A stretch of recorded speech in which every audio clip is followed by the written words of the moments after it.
ओम नमः सिद्धेभ्यः शुद्धात्मने नमः। नमो जुणाणम। सभी को सादर शुद्धात्म वंदन। चलिए, आज की कक्षा में हम पौष कृष्ण षष्ठी सप्तमी और अष्टमी के संदेश यहाँ पर आज हम पढ़ते हैं।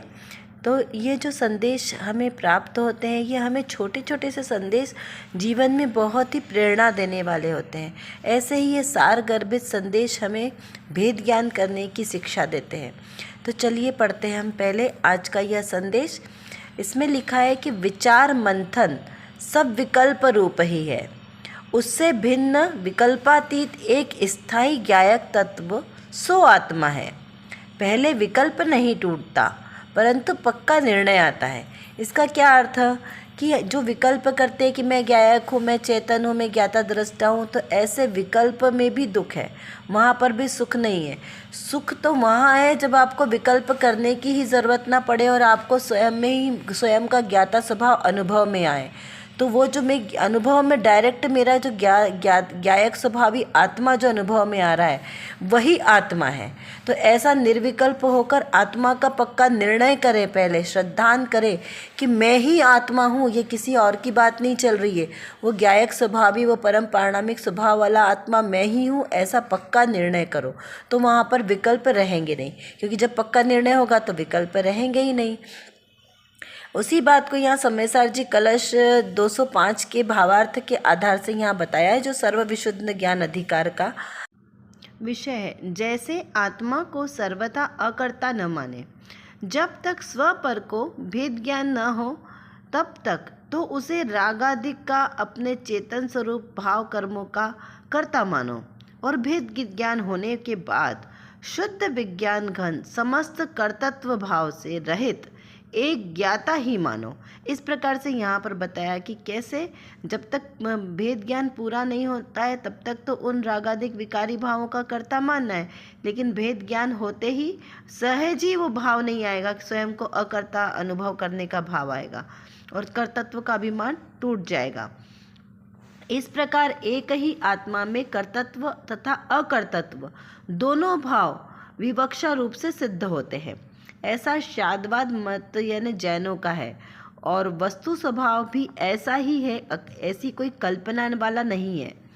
ऐसा शादवाद अनुसार जानने से पुरुष को संसार यानी मोक्ष की सिद्धि होती है, और सर्वथा एकांत मानने से सर्व निश्चय व्यवहार का लोप हो जाता है। और जब निश्चय और व्यवहार का लोप हो जाएगा तो वहाँ पर ज्ञान प्रमाण ज्ञान नहीं कहलाएगा, तो वो मिथ्या ज्ञान कहलाएगा, और मिथ्या ज्ञान तो संसार का कारण है। तो जब हमें सम्यक ज्ञान चाहिए तो उसके लिए समीचीन भेद ज्ञान करना चाहिए। किसका? स्व और पर का। तो स्व यानी कौन? मैं आत्मा। मैं ऐसा नहीं कि मैं आत्मा और मेरा पुत्र, मेरी बेटी, मेरा पति, मेरी माता, मेरे पिता, ये सब मेरे हुए, मेरे मित्र, है ना, ये सब मेरे नहीं होते। ये तो सब पर ही है, सर्वथा हम अनादिकाल से पर ही थे। इनको तो मैंने मानने का, जो अपना मानने का भाव किया है, वो मेरा विकार भाव है, वो मेरा स्वभाव नहीं है। और उसी विकार स्वभाव को, उसी विभाव को हमें दूर करना है। काहे से? भेद ज्ञान के द्वारा। भेद ज्ञान के द्वारा स्व यानी एकमात्र मेरा निज शुद्धात्मा और मेरे आत्मा में रहने वाले अनंत गुण। ये शरीर भी मेरा नहीं है, ये शरीर मेरा नहीं, तो इससे संबंधित जितने भी रिश्ते हैं, माता पिता भाई बहन, बनते काहे से हैं? इस शरीर के संयोग से। यदि ये शरीर का संयोग नहीं होता तो क्या कोई माता पिता होते हमारे? नहीं। ऐसे माता पिता तो अनादिकाल में हमारे कितने सारे हो गए, लेकिन ये मेरे नहीं है, ऐसा हमें यहाँ पर निर्णय करना है और ऐसा श्रद्धान करना है। व्यवहार में यहाँ मानने के लिए मना नहीं कहा है कि व्यवहार में ही हम बोल दो कि ये माता पिता मेरे नहीं है। यहाँ व्यवहार तो व्यवहार की जगह चलेगा, निश्चय से श्रद्धान और मानना ये दोनों अलग अलग है। इसीलिए कहा कि दोनों को समीचीन जानना आवश्यक है। अब देखिए यहाँ पे जो 10 को संदेश हमें प्रसारित हुआ है वो श्री पंचाध्यायी संग्रह के भाग 2 की गाथा नंबर 261 के आधार से लिखा है, जो राजमल जी पवैया जी द्वारा लिखी गई है। तो चलिए पढ़ते हैं हम ये संदेश। यहाँ पर लिखा है कि सम्यक दृष्टि को सभी प्रकार के भोगों में प्रत्यक्ष रोग की तरह उपेक्षा होती है, क्योंकि सम्यक्त रूप अवस्था का विषयों में अवश्य उपेक्षा होना उनका स्वयं सिद्ध स्वभाव है। क्या कहा है यहाँ पे कि सम्यक दृष्टि को सभी प्रकार के भोगों से प्रत्यक्ष ही उसे क्या होती है, रोग की तरह उपेक्षा होती है। सम्यक दृष्टि किसे कहा? जो स्वपर का भेद ज्ञान करे, जो स्व को स्व जाने और पर को पर जाने, उसे सम्यक दृष्टि कहा। तो ऐसे सम्यक दृष्टि को समस्त पर द्रव्यों से उपेक्षा होती है। किस तरीके से उपेक्षा होती है? जैसे रोग से उपेक्षा होती है। किसी को भी रोग अच्छा लगता है? किसी भी मनुष्य को रोगी होना अच्छा नहीं लगता। इसीलिए कहते हैं कि मनुष्य का प्रथम सुख निरोगी काया।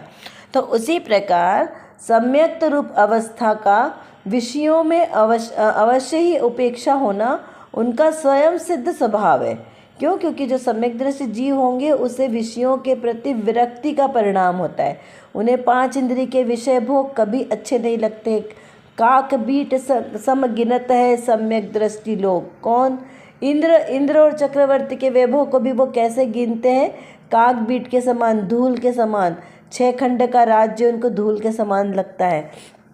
जब क्योंकि अपने आत्मिक आनंद का स्वाद जिसने एक बार चख लिया हो उसको बाहर के सारे रस नीरस लगते हैं। तो ऐसा वो मेरा आत्मा का स्वभाव कैसा है, हमें वो जानने का प्रयास करना है और उसका अनुभव करने का प्रयास करना है, तो हमें आत्मानुभूति सही तरीके से होगी। देखो यहाँ पर एक मुमुक्षु ने प्रश्न किया है कि स्व पर का स्वरूप तो बुद्धि में बराबर बैठ जाता है, तथापि शुष्क जैसा लगता है और भाव से भिजो कर जो आना चाहिए वह नहीं आता। तो ऐसी स्थिति में क्या करें? क्या प्रश्न किया कि आपने स्व पर का जो भेद ज्ञान बताया वो तो समझ में आता है कि शरीर अलग है, आत्मा अलग है, लेकिन ये ऐसा शुष्क जैसा लगता है क्योंकि हमें ऐसा अनुभूति में नहीं आता ना, हम सोच नहीं पाते कि शरीर अलग और मेरा आत्मा अलग। तो ये हमें कैसे समझ में आए, इसकी स्थिति को हम कैसे समझें? इसका समाधान करते हुए यहाँ पर बहन श्री बहन की चर्चा में आ रहा है कि अपना कारण स्वयं ढूंढना है, क्योंकि हमारी स्वयं की कमजोरी है ना कि हमें भिन्नता है और फिर भी दिखाई नहीं दे रही। देखो शरीर और आत्मा अलग अलग है, दूध और पानी अलग अलग है, ये भिन्न है और उसे सिद्ध किया जा सकता है, लेकिन फिर भी हम उसको भिन्न अनुभव नहीं कर रहे हैं। तो ये भूल किसकी है? हमारी है, क्योंकि हमारे पास तो प्रत्यक्ष प्रमाण है ना कि शरीर जुदा और पुद्गल जुदा, आत्मा जुदा और शरीर जुदा, लेकिन फिर भी हम अगर उसको अपना माने कि ये मेरा शरीर यही मैं हूँ, तो ये तो हमारी भूल हुई है। अंतर से हृदय को भींच कर यानी आत्मा की सही पहचान कर उसकी महिमा लाकर तत्व निर्णय को दृढ़ करके तथा उसका पुरुषार्थ करके स्वयं ही आगे बढ़ना पड़ता है। जो पर से एकत्व बुद्धि हो रही है उसे स्वयं ही तोड़ना है, स्वयं ही अपने ज्ञान स्वभाव से तोड़कर उसे छुटकारा पाना है। ये दोनों प्रतिपक्ष है। वहाँ स्व में एकत्व बुद्धि करनी है और पर से पृथक तो होना है। गायक तो निराला है, उस निराले को निराले रूप में परिणमन में लाना है। इस प्रकार अंतर में स्वयं अपने हृदय को भिंजोकर पुरुषार्थ करना, द्रव्य पर दृष्टि का जोर पूर्वक भेद ज्ञान का अभ्यास करना, उसके सिवा अन्य कोई उपाय नहीं है। यहाँ भिंजो करके मतलब ऐसा नहीं है जैसे अपन किसी चीज़ को पानी में डुबोते, ऐसा भिंजोने से मतलब नहीं है। यहाँ पे अपने आत्म परिणाम को उस रूप करना, उस रूप तन्मय करने से मतलब है। यहाँ पर देखो एक और संदेश यहाँ पे जो प्रसारित हुआ है 11 तारीख का, उसमें कहा है कि शुभ राग है दुख रूप है, परंतु वह भाव होता है उसके निमित्त भगवान की प्रतिमा आदि होते हैं। उसका निषेध करे तो वह जैन दर्शन को नहीं समझा, इसीलिए वह मिथ्या दृष्टि है। क्या कहा? शुभ राग है। तो शुभ राग किसे कहा? पहले तो हम ये समझते हैं दया दान पूजा पाठ आदि यह सब शुभ भाव है ना। और शुद्ध भाव किसको कहा? जिसमें एकमात्र एकत्व सभी स्वरूपी आत्मा की अनुभूति की, तो वो शुद्ध भाव है।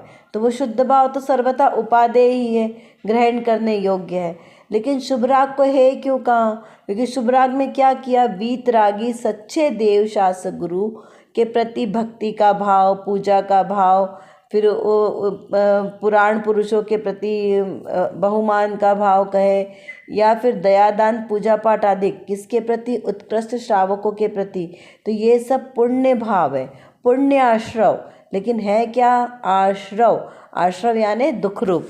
तो यहाँ पे शुभ राग हो चाहे अशुभ राग हो, अशुभ राग तो सबके लिए ही है कि सर्वविदित है कि अशुभ राग है, लेकिन शुभ राग पुण्य बंध का कारण होने के कारण उसको है कहा, क्योंकि कि पुण्य का बंध फिर से संसार का कारण है। लेकिन हमें जिसको मोक्ष जाना है उसको संसार नहीं चाहिए, तो उस अपेक्षा से उसे है कहा। लेकिन जब तक वो शुद्ध दशा नहीं आती तब तक शुभराग करना भी श्रेयस्कर है। वहाँ पे शुभराग करना मतलब बुद्धिपूर्वक नहीं करना है, सहज ही होंगे। जब आपकी इच्छा मोक्ष जाने की है तो सहज ही आपके परिणाम शुभ भाव करने में सहज ही प्रवृत्त होंगे। तो यहाँ पे कहा कि परंतु भाव होता है उसके निमित्त भगवान की प्रतिमा अधिक होती है। कैसे? मतलब जो शुभ राग होगा उसी के निमित्त से आपको भगवान की प्रतिमा आदि की पूजा पाठ आदि करने के भाव आते हैं। यदि हम उसका निषेध कर दें तो जैन दर्शन का सिद्धांत विपरीत हो जाएगा ना, तो ये तो फिर स्वच्छंदता हो जाएगी। तो स्वच्छंदता में जैन धर्म स्वच्छंदी बनना नहीं सिखाता। ये जैन दर्शन बहुत ही बोलते ना एकदम नपा तुला जैन दर्शन है। यहाँ पर आपको नए विवक्षा का ज्ञान होना बहुत जरूरी है कि यहाँ कौन सा कथन किस अपेक्षा से कहा, यहाँ पे है किस अपेक्षा से कहा। जब आप कोई और उत्कृष्ट कार्य कर रहे हो, जैसे अभी हम यदि अभी हम जो कार्य कर रहे हैं, पढ़ने पढ़ाने का काम कर रहे हैं, पूजा पाठ आदि करना काम कर रहे हैं, ठीक है ना, तो ये शुभ राग की शुभ की क्रिया है।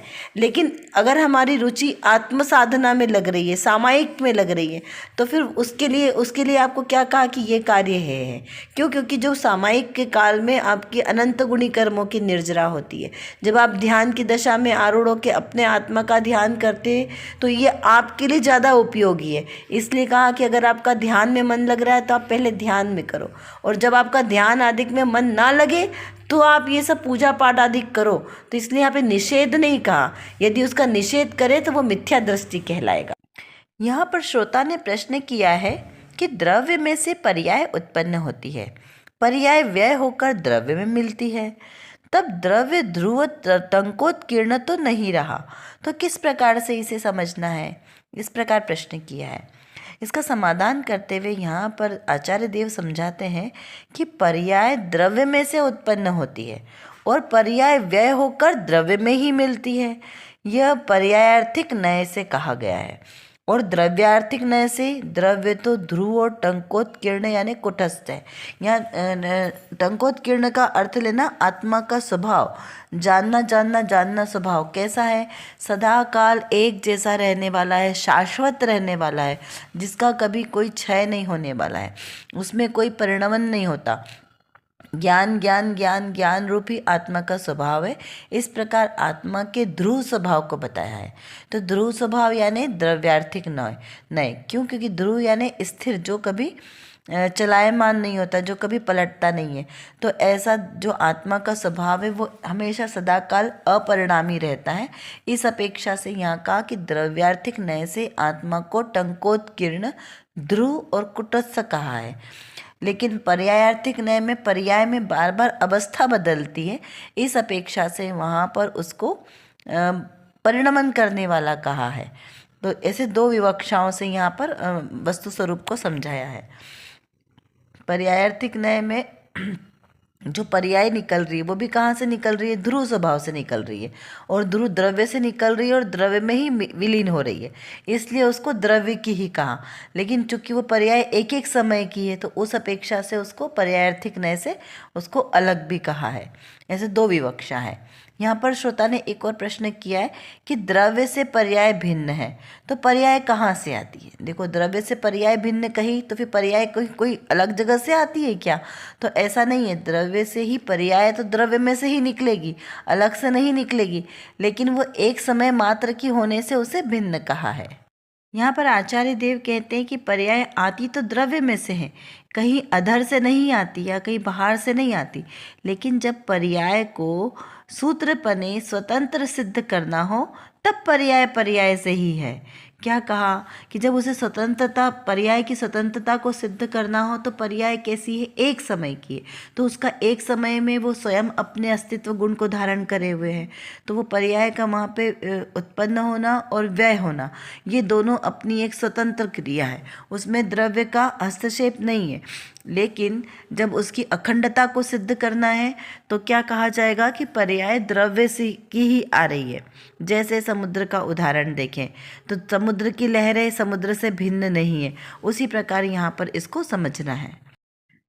पर्याय अनेक रूप होती है, उसे द्रव्य जैसी एक रूप ही होना चाहिए, लेकिन वैसी होती नहीं है।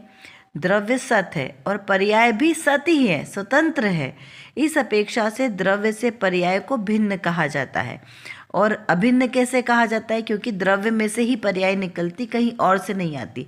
लहरें समुद्र में ही निकलती है, समुद्र से बाहर नहीं जाती, तो उस अपेक्षा से वो अभिन्न भी है। इस प्रकार दोनों विवक्षा समझना है कि पर्याय द्रव्य से भिन्न भी है और अभिन्न भी है, सिर्फ उसकी अपेक्षा को समझना है। चलिए कुछ प्रश्नों के माध्यम से थोड़ा सा चिंतन धारा को बढ़ाते हैं। आत्मा अकर्ता किस अपेक्षा से है और कर्ता किस अपेक्षा से कहा गया है, इसका विचार करें। शुभ राग का फल क्या है, शुभ राग को हे क्यों कहा है। वीतराग देव की भक्ति पूजा आराधना, ये शुभ राग को हे क्यों कहा है, इसका विचार करें। निश्चय, व्यवहार, द्रव्य दृष्टि, पर्याय दृष्टि, नए प्रमाण को क्यों जानना आवश्यक है, यदि ना जाने तो इससे हमारा क्या नुकसान होने वाला है।